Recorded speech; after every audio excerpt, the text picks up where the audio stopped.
का तहसील जाति आदिवासी प्रवक्ता सैनिक कृषि विकास शिल्प केंद्र आज नेशनल सेमिनार हो रहा है।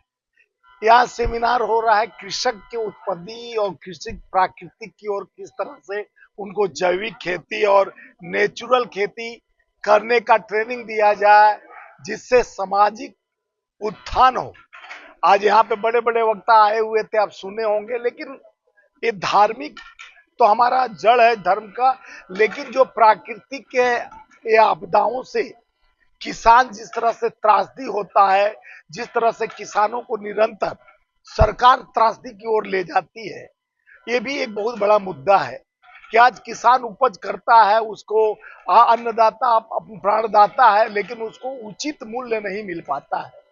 उसके मूल्य को कोई व्यापारी चुरा के ले जाता है। जैसे ये हिमाचल के सेव का रेट है 400 रुपया, अडानी कंपनी का स्टिकर लग के बिकता है, लेकिन उसको 25 रुपया केजी खरीद के लाया जाता है।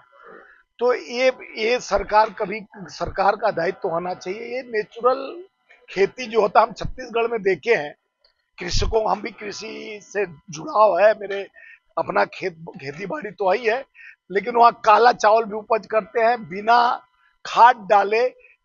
लोग कई यानी उपज करते हैं जिससे जिसमें देखे होंगे गोबर नेचुरल चीज जो है डालकर, जो बचा हुआ खाना नेचुरल गोबर और कई चीज डालकर जिस तरह से खाद बनाया जाता है, जिससे नुकसान हम मेडिसिन से दूर हो जाते हैं, जो रोग मुक्त होते हैं। तो नेचुरल खाना खाने से, नेचुरल खेती की वजह से हम रोग मुक्त हो जाते हैं। इस ट्रेनिंग प्रोग्राम पे वही बेसिक मुद्दा होनी चाहिए जो किसानों को हितकारी, किसान के लिए किस तरह से नेचुरल फार्मिंग, किसान को किस तरह से प्राकृतिक की ओर जोड़ा जाए। कई लोग चर्चा कर रहे थे। देखिए, आस्था और धर्म का ये मंच तो नहीं है, लेकिन यहाँ पर प्राकृतिक और किसान, किसान भगवान का स्वरूप होता है। एक भगवान हमें जो पैदा किया, एक भगवान किसान जो हमें पालता है, जो अन्न पैदा करता है, जिसका हमारा जीविका, हमारा संसार, हमारा परिवार चलता है। बिना खाए भूखे पेट भजन ना हो, ले लो अपना भूखे भूखे पेट भजन ना हो ही गोपाला, ले लो अपनी कंठीमाला। कहा गया है कि भूखे पेट भजन नहीं हो सकता है।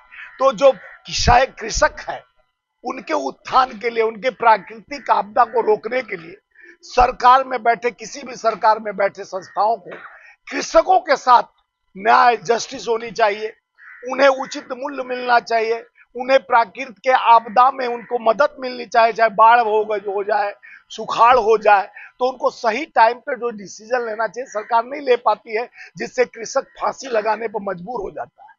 तो ये सब जो प्लानिंग था, आज किसान को हितकारी योजनाओं के साथ साथ प्राकृतिक आपदा से बचाने के लिए क्या क्या एक इनके थ्रू, योजनाओं के थ्रू किस तरह से हम डेवलपमेंट करके जागरूकता का अभियान चलाना, और लोगों को ये सेमिनार का जो कार्यक्रम के संचालक हैं हमारे मित्र सोमेन कोले जी, जिस तरह से उन्होंने 40,000 बंगाल के महिलाओं को आसाम से लेके बंगाल तक, पूरे नॉर्थ ईस्ट तक, पूरे देश भर, छत्तीसगढ़ से लेके यानी कन्याकुमारी से कश्मीर तक जोड़ने का काम किया, जो इस आपदा से किस तरह से बचाने के लिए, किस तरह से कृषक अपने आप को लोन ले लेता है और लोन नहीं पटा पाता है, जिससे मौत, वो फांसी लगाने पर मजबूर हो जाता है। तो उसको बचाने के लिए किस तरह से उसका कौन सा टाइम पर उसका फार्मिंग हो, किस तरह से कृषि का उपज बढ़ावा दिया जाए, किस तरह से लोगों को कल्याण तो कृषक करते जा रहे हैं, लेकिन किसानों का हनन हो रहा है, वो नहीं होना चाहिए। सरकार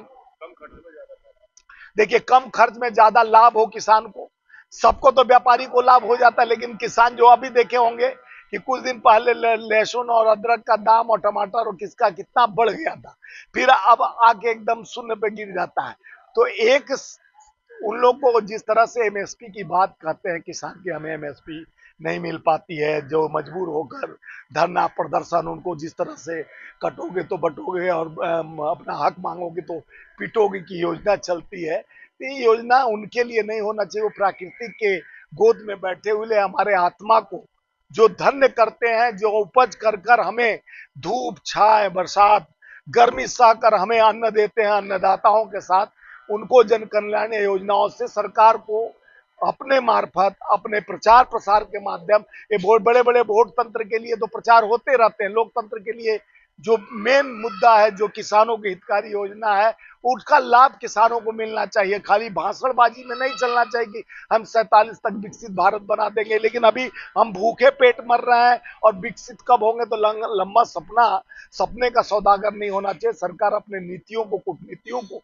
प्राकृतिक आपदा से बचाने के लिए और प्राकृतिक के उस गोद में बैठे किसानों को हितकारी योजनाओं से लाभ दिलाने के लिए क्या क्या समन्वय किया गया, किस तरह से व्यवस्था किया गया है, किस तरह से उसके व्यवसाय को मजबूत किया जाए, ये सारा सरकार के ऊपर ये सारा निर्धारित करता है। और सरकार सत्ता में बैठी 11 साल, 2022 में दुगनी आय कहकर किसानों को जिस तरह से बार बार ठगने की बात कही गई, आज इस माध्यम से राजनीतिक मंच नहीं था। जिस तरह से हम यहाँ पर कोई कुंभ का प्रचार कर रहा है, कहीं प्रभु श्री राम का, तो भगवान तो सर्वत्र है, हम में तुम में खड़क कम में, लेकिन वो भगवान जो अन्नदाता है, जो जीवित भगवान है, उनके साथ अन्याय हो रहा है। उनके खेती को बढ़ावा देने के लिए ट्रेनिंग प्रोग्राम इस इनके माध्यम से शुरू होना चाहिए।